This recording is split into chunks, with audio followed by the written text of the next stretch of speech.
السلام عليكم ورحمة الله وبركاته. الحمد لله والصلاة والسلام على رسول الله نبينا محمد وعلى آله وأصحابه أجمعين. أشهد أن لا إله إلا الله وحده لا شريك له وأشهد أن محمدا عبده ورسوله. يا أيها الذين آمنوا اتقوا الله حق تقاته ولا تموتن إلا وأنتم مسلمون. أما بعد فإن أصدق الحديث كتاب الله وخير الهدي هدي محمد صلى الله عليه وسلم وشر الأمور محدثاتها وكل محدثة بدعة وكل بدعة ضلالة وكل ضلالة في النار. معاشر المسلمين والمسلمات yang dimuliakan Allah Subhanahu wa taala. Puji syukur senantiasa kita panjatkan kehadirat Allah Subhanahu wa taala di kesempatan malam hari ini ba'da salat maghrib. Kita bisa berkumpul kembali di masjid yang sama-sama kita cintai ini.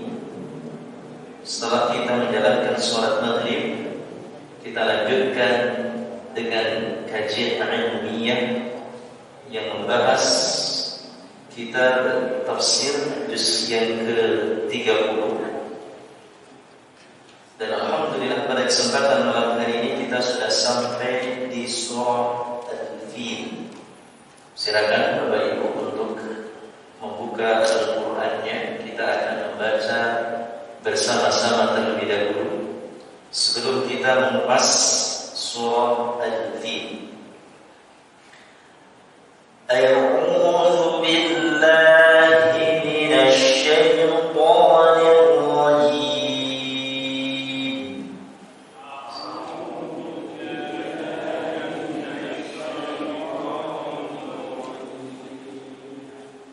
Bismillahirrahmanirrahim.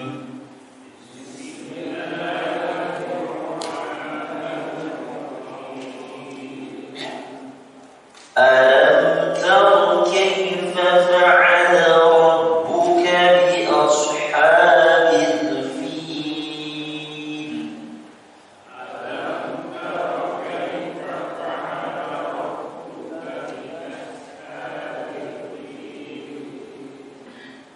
ألم يجعل كيدهم في تضليل.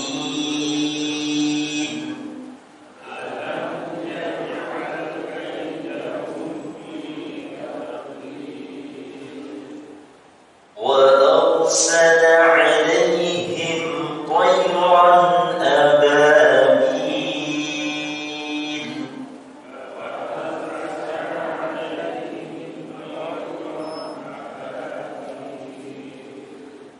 ترميهم بحجارة من سجيل.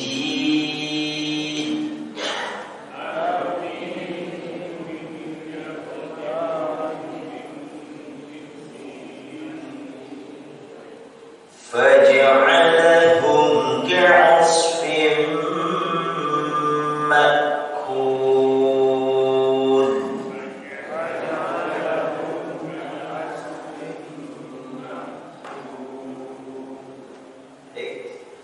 Kita akan di sini mengupas surah Al-Fil.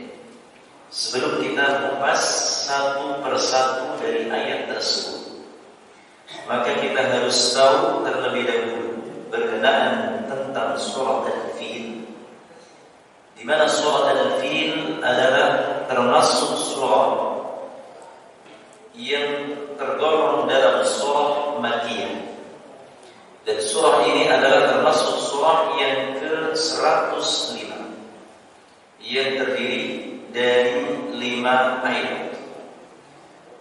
di mana al-filu di surat al-fil ini bernama atau berarti adalah surah berkenaan tentang gajah.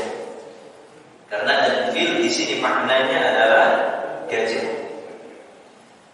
Dan surah al-fil di sini menceritakan kisah yang sangat masyhur, kisah yang mungkin semuanya sudah pernah mendengar, yaitu berkenaan tentang Raja Abraha yang ingin menghancurkan Ka'bah bersama dengan bala tentaranya, bersama dengan tentara pasukan bergajah. Ini sudah sering kita dengar, akan tetapi kita akan lebih mengupas sejarah bagaimana terjadinya Raja Abraha ingin menghancurkan Ka'bah di Makkah.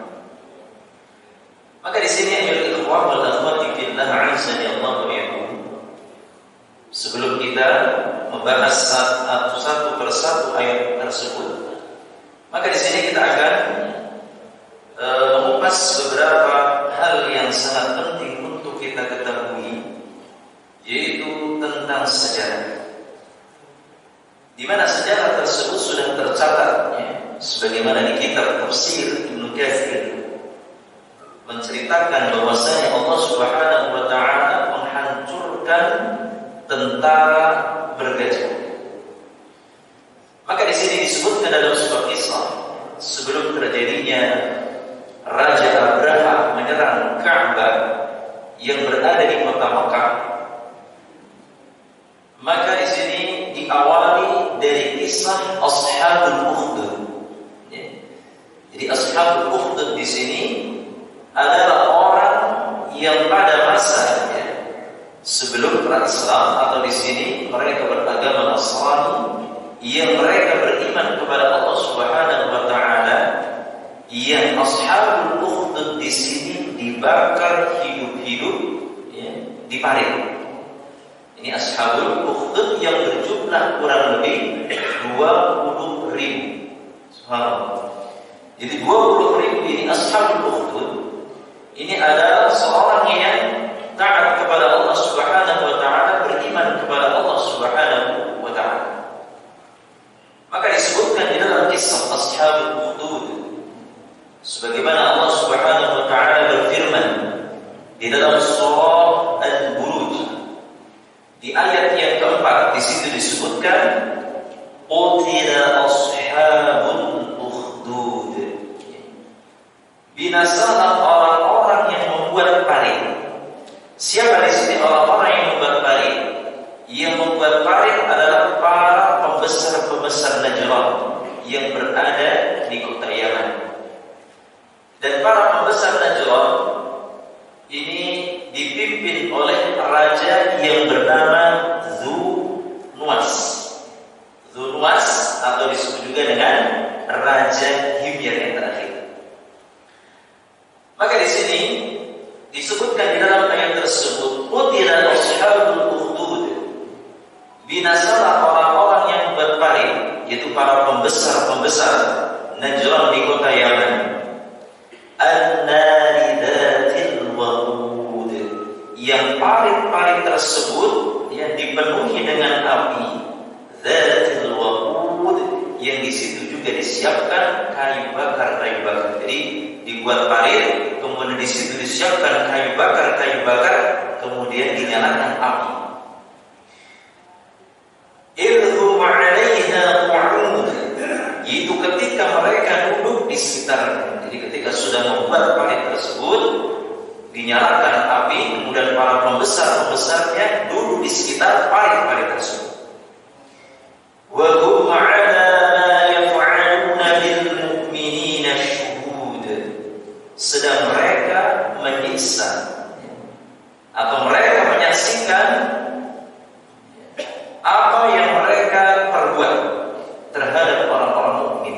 Jadi ketika sudah menyala, kemudian orang-orang mukmin yang berjumlah 20.000 orang tersebut langsung dimasukkan ke mana? Ke parit, dibakar hidup-hidup oleh raja yang bernama Dzu-Nuwas. Wa ma taqumu minhum illa an yu'minu billahi azizil hamid. Maka mereka menyiksa orang-orang mukmin yang beriman kepada Allah Subhanahu wa taala, karena orang-orang mukmin tersebut beriman kepada Allah yang Maha Perkasa lagi Maha Terpuji. Alladzi lahu mulkus samawati wal ardh wallahu ala kulli syai'in syahid. Alladzi lahu mulkus samawati wal ardh, yaitu yang memiliki kerajaan langit dan bumi, yaitu Allah Subhanahu wa taala. Wallahu ala kulli syai'in syahid, dan Allah Maha menyaksikan segala sesuatu. Maka ini cerita dari surah Al-Buruj, atau makna surah Al-Buruj dari ayat yang keempat dan ayat yang ke-9, artinya yang menerangkan, membicarakan tentang kisah Ashabul Ukhdud. Yang tentunya ini nanti kita akan ceritakan secara detail ketika sudah sampai di surah Al-Buruj. Maka di sini kita khawazani Allah yaitu Raja Luwas atau Raja Himyar yang telah membunuh 20.000 Ashabul Ukhdud yang beragama Nasrani dengan membakar hidup-hidup mereka. Akan tetapi ada satu orang yang selamat, satu orang yang selamat dari pembakaran Raja Luwas. Siapa itu? Dia adalah bernama Daus Dzu Tha'laban. Daus, ya. Ini Daus ini adalah yang selamat dari pembakaran sesaat. Maka Daus Dzu Tha'laban yang selamat dan lolos dari pembakaran tersebut, kemudian ia meminta bantuan.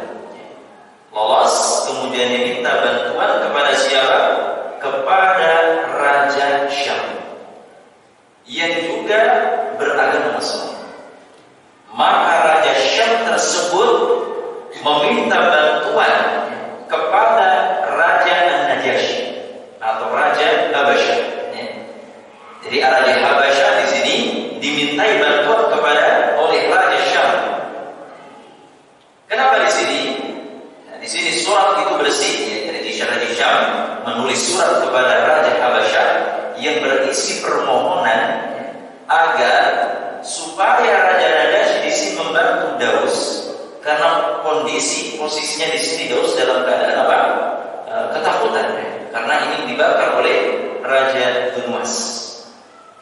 Maka kemudian Raja Najasyi membantu Daus karena posisi dari Najasyi di sini atau di Habasyah itu dekat sekali dengan kota Yaman, dekat dengan kota Yaman.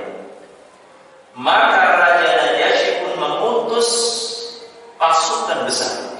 Raja Najasyi mengutus pasukan yang sangat besar yang dipimpin oleh 2 panglima besar. Untuk apa? Untuk menyerang Dzu Nuwas atau Raja Himyar yang telah membunuh 20.000 Ashabul Ukhdud tadi. Mengirim 2 pasukan perang besar atau mengirim pasukan besar yang dipimpin oleh 2 panglima besar. Yang pertama adalah panglima bernama Aryal. Yang pertama bernama Aryal. Kemudian yang kedua bernama Abraha. Abraha bin As-Sabbah Abi Ya'sub. Ini adalah 2 panglima perang yang diutus oleh Raja Najasyi yang ingin menyerbu Raja Dzu Nuwas. Kemudian pasukan besar tersebut, 2 panglima perang di sini langsung menyerbu Dzu Nuwas bersama bala tentaranya yang menguasai seluruh Yaman. Maka mereka berhasil. Jadi Aryad dan Abraha berhasil menghancurkan kerajaan Dzu Nuwas. Sehingga di sini mereka berkuasa. Mereka berdua berkuasa di Yaman. Sementara bagaimana keadaan Nuwas? Dzu Nuwas di sini, maka dia pun sendiri mati tenggelam di lautan, yang telah memerintahkan untuk membakar 20.000 Ashabul Ukhdud tersebut akhirnya tewas, meninggal dunia, mati yang tenggelam di lautan. Maka orang-orang Habasyah menguasai kerajaan Yaman di bawah pemerintahan kepemimpinan 2 orang, yaitu Aryal dan Abraha.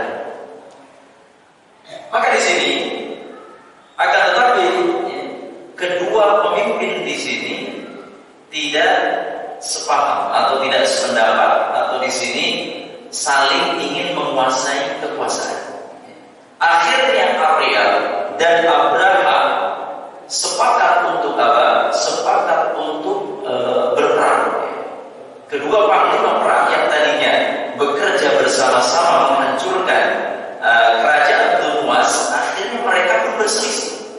Karena tidak akan mungkin di sini dalam satu kekuasaan dipimpin oleh dua orang pemimpin. Yang pertama adalah Arya, yang kedua adalah Abraha. Kemudian dari salah seorang dari antara mereka mengatakan, kita tidak perlu membawa pasukan perang, kita tidak perlu perang besar-besaran. Akan tetapi kita cukup duel antara Arya dan Abraha. Jadi antara Arya dan Abraha di sini kita duel satu lawan satu. Maka siapapun yang kalah dalam duel tersebut, maka dialah yang akan memerintah kerajaan ini. Maka dialah yang akan menguasai Yaman.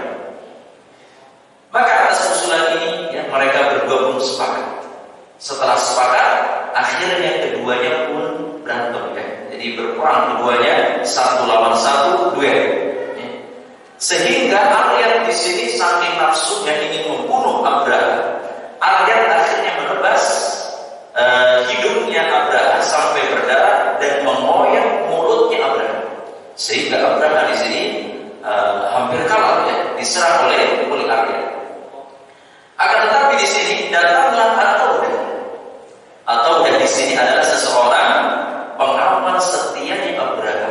Maka ketika Abraha di sini diserang oleh Arya, maka seketika itu pula Ataudah langsung membunuh siapa? Ataudah. Akhirnya Ataudah bagaimana? Akhirnya membunuh Arya. Membunuh Arya. Jadi Ataudah di sini langsung membunuh Arya. Ataudah di sini siapa? Pengawal setianya Abraha. Ketika melihat Abraha diserang oleh Arya, akhirnya Ataudah menyerang Arya hingga Arya pun tewas terbunuh. Kemudian setelah duel di sini, setelah Arya meninggal, setelah Arya mati, langsung Abraha pun pulang. Kemudian luka-lukanya diobati. Setelah itu, maka Abraha termasuk orang satu-satunya yang menguasai kota Yaman. Akhirnya menang. Menang siapa yang menang? Abraha. Maka dari peristiwa ini, Raja Najasyi di sini adalah yang mengutus Arya dan Abraha. Maka Raja Najasyi mengirim surat kepada Abraha bahwasanya ia menyalahkan Abraha karena telah membunuh Arya. Bahkan ia berjanji, Raja Najasyi di sini berjanji akan bersumpah akan menginjak-injak. Maksudnya di sini akan apa? Akan menyerang kota Yaman dan akan mencubur ubun-ubunnya Abraha. Lalu Abraha pun di sini ketika mendengar perkataan dari Raja Najasyi yang sudah terdengar hal tersebut, langsung Raja Abraha pun mengirim utusan untuk meluluhkan hati Raja Najasyi supaya tidak menyerang kota Yaman. Maka di sini Abraha mengirim suatu utusan, seorang utusan untuk memberikan hadiah-hadiah yang ditujukan kepada Raja Najasyi. Hadiah-hadiah tersebut sangat istimewa. Bahkan salah satu hadiah yang diberikan kepada Raja Najasyi oleh Raja Abraha di sini apa? Yaitu berupa tanah yang sudah diambil, tanah Yaman tersebut kemudian diletakkan di kantong. Dan juga tidak hanya tanah saja, akan tetapi apa? Rambut ubun-ubunnya Abraha pun digunting kemudian dimasukkan ke dalam kantong. Jadi dimasukkan ke dalam kantong. Maka jadi Abraha pun di sini mengirim semua itu melalui utusannya, disertai sepucuk surat yang bertuliskan, Baginda Raja, Baginda Raja silakan bisa menginjak tanah Yaman ini dan juga bisa mengambil rambut ubun-ubunku ini. Ini pintar banget Raja Habasyah supaya tidak ingin dia diserang, supaya tidak ingin dibunuh oleh Raja Najasyi karena perbuatan yang telah membunuh Arya, maka Raja Abraham pintar dengan cara apa? Mengambil tanah Yaman, kemudian juga mencukur rambut ubun-ubunnya, langsung diserahkan kepada Raja Najasyi. Cukup hanya apa? Menginjak tanah Yaman, tidak cukup. Kenapa? Karena hal ini supaya tidak terkena sumpah. Karena Raja Najasyi di sini sudah bersumpah ingin menginjak tanah Yaman. Maksudnya di sini ingin menyerang kota Yaman dan mencukur rambut ubun-ubunnya Raja Habasyah. Raja Abraham. Kemudian di sini aku mengirimkannya kepada, maka ketika surat tersebut sampai Raja Najasyi, lantas Raja Najasyi pun tersebut di sini mengagumi tindakan Abraham. Pintar banget ya Abraham. Tidak mau diserang, tetapi mengirim kantong yang berisi tanah dan rambut ubunnya. Akhirnya Raja Najasyi pun menerima serta menyetujui perbuatannya. Akhirnya nggak jadi dia nggak jadi diserang oleh Raja Najasyi. Selamat Raja Abraham. Kemudian Abraham juga mengirim surat kepada Najasyi. Di samping suratnya yang berkenan tadi, kemudian Abraham pun di sini mengirim surat yang berisi tentang yaitu ingin membuat gereja, ingin membuat sebuah gereja yang tinggi, membuat gereja yang besar di kota Yaman. Kenapa? Karena di situ tidak ada gereja yang sebesar yang ingin dibangun oleh Abraham. Maka Abraham pun di sini disetujui oleh Raja Najasyi. Akhirnya Raja Najasyi menyetujui dan Abraham langsung membuat bangunan, yaitu gerejanya sangat tinggi, gereja di sini sangat besar, sehingga orang-orang Arab itu mengatakan bahwasanya gereja tersebut disebut dengan gereja Al-Qulais. Itu Al-Qulais di sini apa? Gereja yang dibuat oleh Abraham yang besar dan tinggi. Kemudian apa? Di sini maksud dari Al-Qulais. Al-Qulais itu diambil dari kata Qalansuh. Antum tahu Qalansuh itu apa? Qalansuh itu peci, Pak. Qalansuh itu peci. Kenapa dikatakan Qalansuh atau peci? Karena ketika seseorang memakai peci, ketika dia melihat menara yang tinggi ke atas, maka peci tersebut akan apa? Akan jatuh. Atau di sini akan kelihatannya di sini miring dan akan jatuh. Itulah yang dinamakan dengan apa? Qalansuh atau disebut juga dengan Al-Qulais. Yang menyebutkan gereja tersebut dinamakan orang-orang Arab bernama Qulais. Kemudian dari ikhwan pada fillah azza wa jalla, maka Habasyah atau di sini Abraham setelah membangun gereja, ia menyerukan dan mengumumkan tekadnya untuk apa? Bahwasanya seluruh wilayah kekuasaannya dan juga orang-orang Arab dari suku Adnan dan suku Quraish atau suku Quraish di sini atau orang-orang Quraisy, supaya tujuannya Abraham membangun gereja tersebut agar mereka menjadikan raja tersebut sebagai kiblat atau sebagai tempat untuk menunaikan ibadah haji. Nah, ini Abraham ingin membangun membangun gereja yang tujuannya agar orang-orang Arab di sini datang berbondong-bondong agar gereja tersebut dijadikan sebagai apa? Sebagai pusat ibadah atau ibadah haji. Akan tetapi di sini orang-orang Arab nggak setuju, nggak mau. Baik dari suku Adnan maupun suku Khattab pun tidak mau, bahkan membenci Abraham. Maka mendengar tekad dan niat Abraham tersebut, maka orang-orang Quraisy menjadi sangat marah sekali. Kemudian pada suatu malam, para pemuda Quraisy disebutkan di sini, para pemuda Quraisy berangkatnya waktu sore sehingga malam sudah sampai ke kota Yaman. Dan pada waktu malam, pemuda-pemuda Quraisy tersebut di sini merusak gereja yang dibangun oleh Abraham. Sehingga pada saat itu para pemuda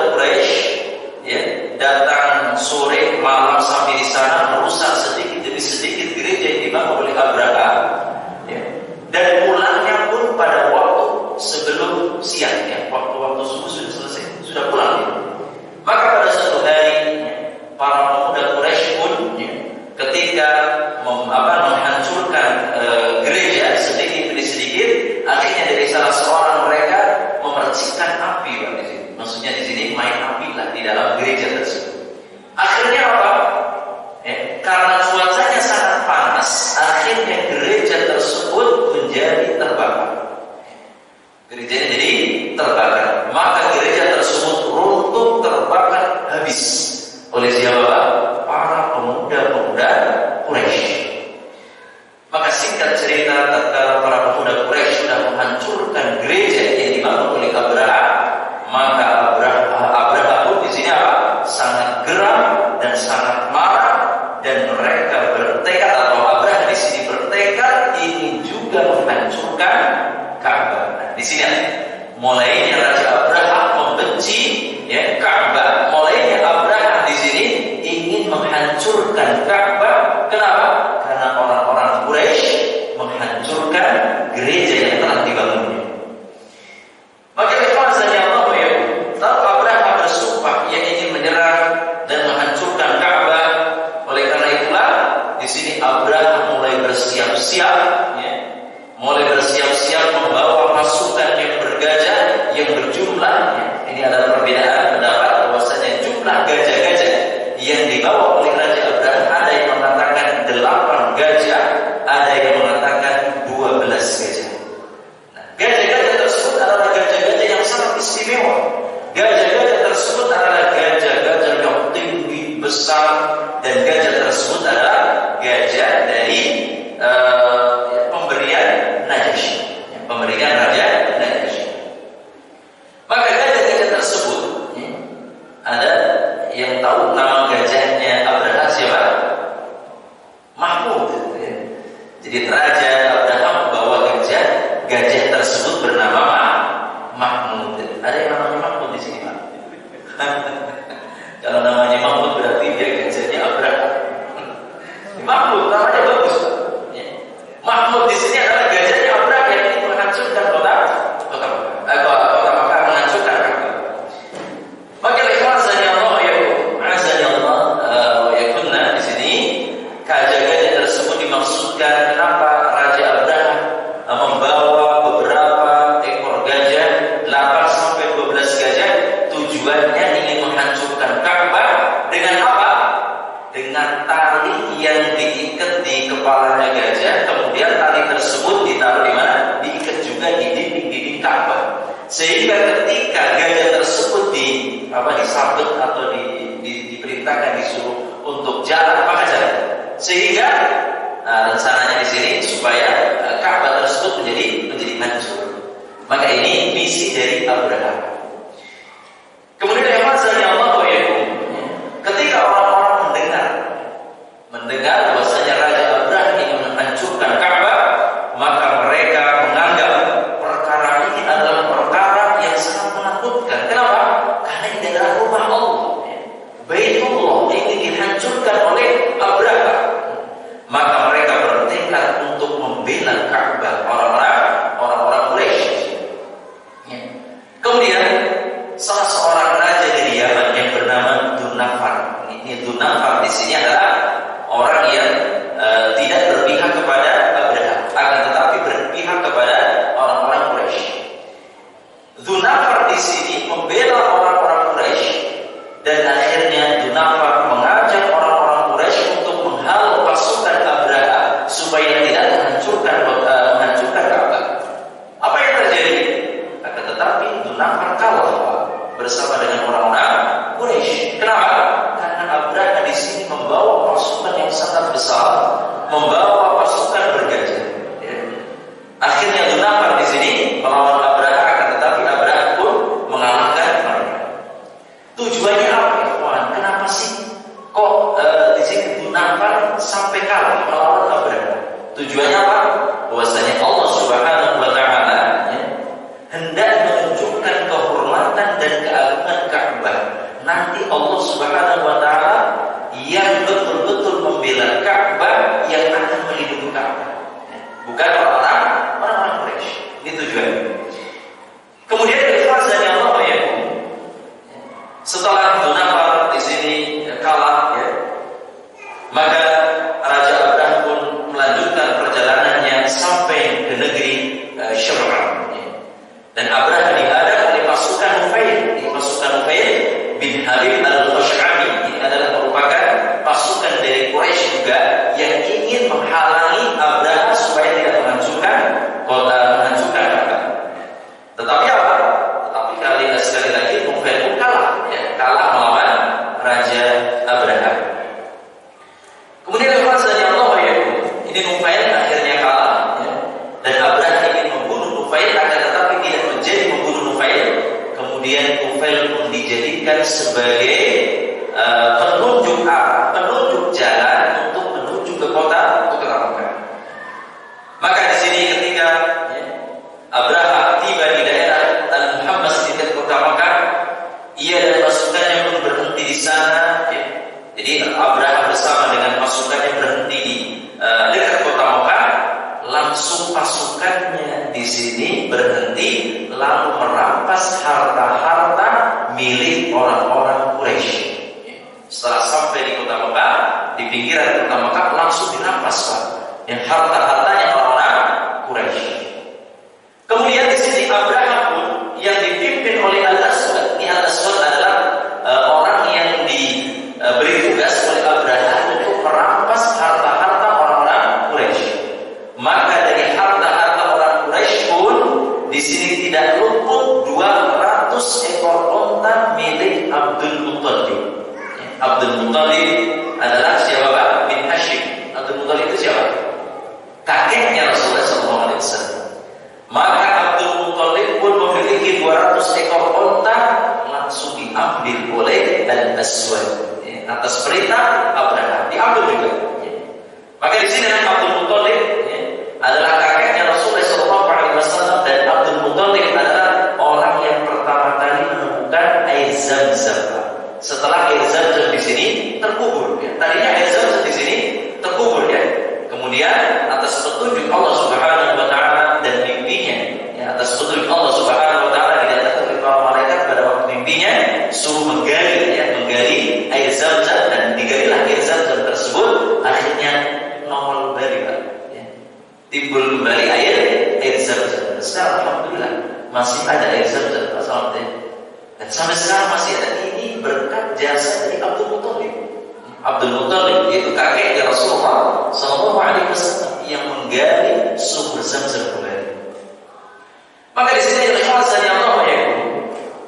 Abraha mengutus Hanatah al-Himyari ke Makkah. Kemudian Abraha mengutus al-Himyari atau Hanatah ke Makkah, dan Abraha memerintahkan Hanatah mengajak para pembesar Quraisy untuk menemuinya. Kemudian Hanatah juga diperintahkan untuk memberitahu para pembesar Quraisy bahwasanya Raja Abraha tidak datang untuk memerangi mereka. Tujuannya ke Makkah tidak ingin memerangi orang-orang kafir Quraisy, akan tetapi tujuannya adalah ingin menghancurkan Ka'bah. Begitu halnya Abraha pun di sini menemui Abdul Muttalib. Hanatah pun menyampaikan pesan kepada Abraha. Lalu Abdul Muttalib berkata, "Wallahi demi Allah, kami tidak ingin memeranginya." Atau di sini Hanatah di sini mengatakan bahasanya, demi Allah kami tidak ingin memeranginya. Di sini yang berkata adalah Abdul Muttalib. Abdul Muttalib mengatakan, demi Allah kami tidak ingin memeranginya. Maksudnya tidak ingin berperang dengan Raja Abraha. Kami tidak punya kekuatan untuk memerangi Raja Abraha. Karena kami lemah di sini. Akan tetapi ini Baitullah Haram. Inilah rumah Allah yang mulia dan rumah Khalil Ibrahim. Kata Abdul Muttalib. Maka jika dia berkehendak melindunginya, maka rumah ini memang rumah suci dan haramnya, yaitu rumah Allah Subhanahu wa Ta'ala yang haram untuk dihancurkan. Maka jika Allah berkehendak membiarkannya, kami pun tidak kuasa membela rumah ini. Ini kata Abdul Muttalib. Kemudian Allah mengatakan, baiklah, kalau begitu, kami akan antar kamu ke Raja Habasyah, ke Raja Abraha. Lantas Abdul Muttalib bertemu dengan Abraha. Abdul Muttalib pun dijamu oleh Raja Abraha, dan Abdul Muttalib pun di sini di spesial, maksudnya di sini diperlakukan oleh Abraham. Karena Abdul Muthalib di sini adalah berperawakan tinggi, Pak, dan dia adalah orang yang ganteng. Kakeknya Rasulullah SAW ini berawakan tinggi dan dia adalah orang yang ganteng, sehingga Rasulullah SAW jadi orang yang ganteng. Ini Abdul Muthalib. Kemudian Abraham turun dan menanyakan kepada Abraham turun menanyakan kepada Abdul Muthalib, apa yang Anda inginkan? Kemudian Abdul Muthalib mengatakan bahwa saya ingin agar 200 ekor unta yang kamu ambil, saya ingin mengambil 200 ekor unta yang kamu ambil. Maka kata Abdul Muthalib, apa kata Abraham? Abraham mengatakan, kamu datang ke sini, saya menghargai, menghormati. Tadinya saya kagum, kamu adalah seorang yang besar dan tinggi, kemudian ganteng, saya kagum terhadapmu. Akan tetapi sekarang saya tidak. Kenapa? Karena betapa hinanya kamu datang ke sini menemui saya hanya untuk apa? Untuk mengambil 200 ekor unta yang saya ambil. Sementara Ka'bah yang kamu agung-agungkan, Ka'bah yang di situ sebagai tempat ibadahmu, kamu tinggalkan. Maksudnya di sini kamu tidak pikirkan. Maka di sini Abraham mengatakan seperti itu. Maka Abdul Muthalib berkata, sesungguhnya aku hanyalah pemilik unta.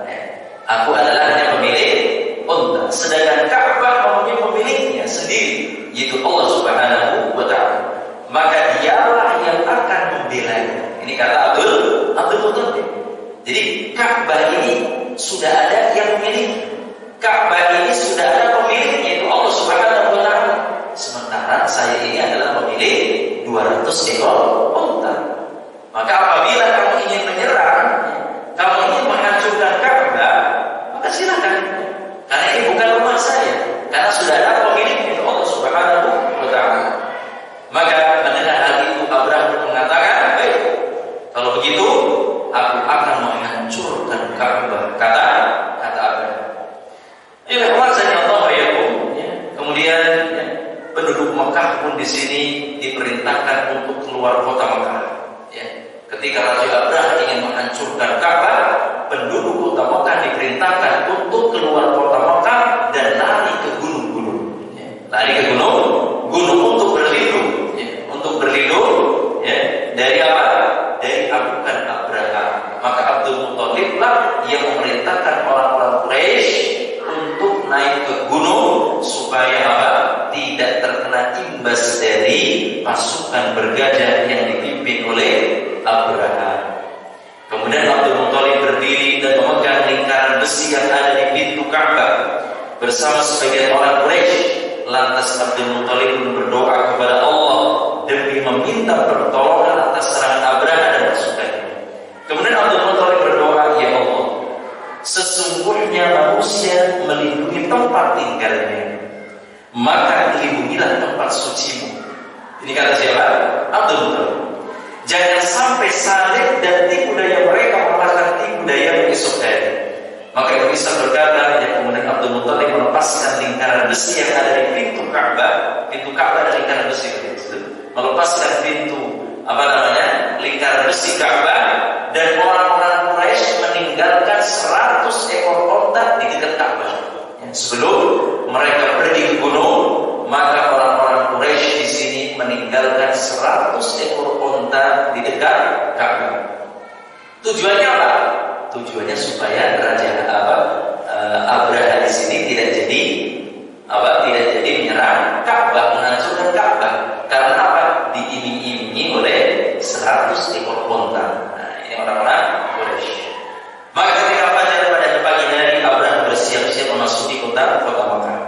Kemudian dia menyiapkan gajahnya yang bernama Mahmud. Sementara itu Nufail bin Habib, Nufail di sini adalah siapa tadi? Yang diperintahkan untuk menunjukkan kota Makkah, dan dia tawanan Abraham di sini. Maka Nufail bin Habib melangkah ke depan dan berdiri di samping gajah tersebut. Nufail di sini. Nufail melangkah berdiri ke depan, kemudian berdiri di samping Ka'bah, langsung Nufail memegang kuping sang gajah dan berkata, ketika memegangi telinga gajah, kupingnya gajah, Nufail mengatakan, duduklah, hai makhlukmu, duduk wahai makhluk, atau kembalilah dengan selamat ke tempat asalmu, karena kamu berada di tanah Allah yang suci. Maka setelah itu, Nufail melepaskan kuping gajah dan gajah itu pun duduk bersimpu. Maka ketika itu Abraha ingin mengajak atau ingin memerintahkan gajah-gajah tersebut, si Mahmud menghancurkan Ka'bah, diperintahkan untuk menghancurkan Ka'bah, akan tetapi Mahmud gak mau, Pak. Sudah dibisikin siapa? Nufail. Nufail membisikkan gajah tersebut. Jadi sampai-sampai apa? Sampai-sampai pasukan Abraha memasukkan tongkatnya, memasukkan senjatanya kemana? Ke belalai gajah, dan memasukkan sampai ke mulut. Tujuannya untuk apa? Supaya gajah tersebut jalan menuju ke Ka'bah. Akan tetapi Mahmud gak mau, tetap gak mau nih. Ini atas kekuasaan Allah Subhanahu Wa Taala. Gajah-gajah tersebut gak mau apa? Gak mau menyerang Ka'bah. Akan tetapi apa? Apabila gajah-gajah tersebut diperintahkan untuk kembali ke Yaman, mereka pun mau ke Yaman. Akan tetapi di hadapannya Ka'bah, disuruh menghancurkan Ka'bah, melangkah ke Ka'bah, maka gajah-gajah tersebut tidak mau. Nah, ini kekuasaan Allah Subhanahu Wa Taala. Maka ini kekuasaan Allah ya. Kemudian di sini Allah Subhanahu Wa Taala setelah Mahmud tersebut tidak mau, maka Allah Subhanahu Wa Taala pun mengutus burung yang berasal dari lautan. Maka masing-masing burung tersebut membawa 3 batu. 1 batunya di paruhnya dan 2 batunya di mana? Di kakinya di sini. Atau disebut juga dengan burung ababil ya. Sedangkan burung ababil di sini artinya ababil, artinya itu berbondong-bondong. Itu burung-burung yang didatangkan oleh Allah Subhanahu Wa Taala dari laut, membawa 3 buah batu di sini. Yang dimana batu tersebut apabila sampai jatuh mengenai seseorang, maka orang tersebut akan mati.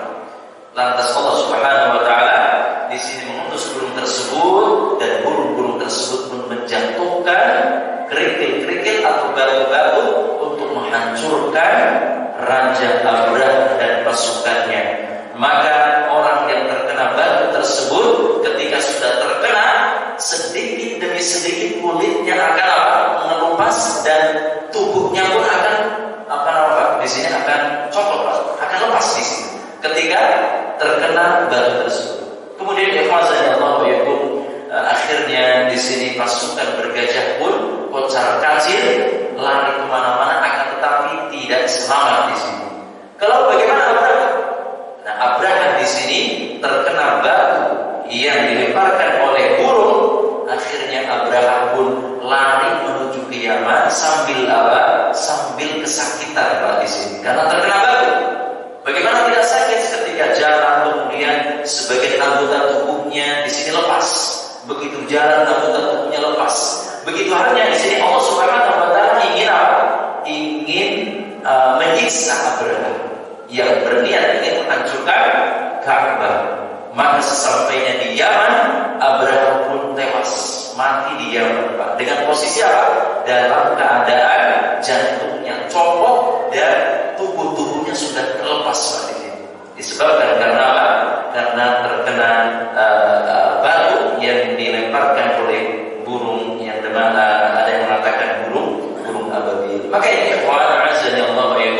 cerita berkenaan tentang Raja Abraha yang ingin menghancurkan Ka'bah. Dan cerita ini bukan cerita dongeng belaka, Pak. Akan tetapi cerita ini adalah cerita yang nyata. Mana buktinya?